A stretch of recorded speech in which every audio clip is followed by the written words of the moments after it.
Welcome. In this video, I will show you how to update Windows on your Microsoft Surface Pro 12.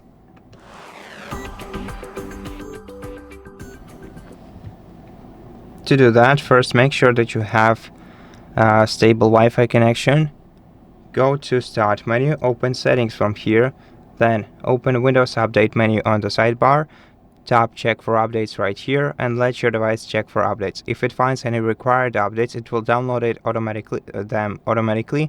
The rest of them you can download and install by tapping the respective option next to it, next to the optional updates. For more updates, go to Advanced Options, Optional Updates. Here you will find optional Windows updates, which are usually some previews, and the driver updates. Now the driver updates are the ones that are not optional, and I recommend installing them as long as you set up your device.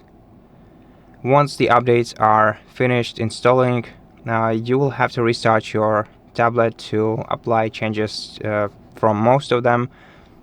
To do that, just press Start button, Power Options, and select Update and Restart.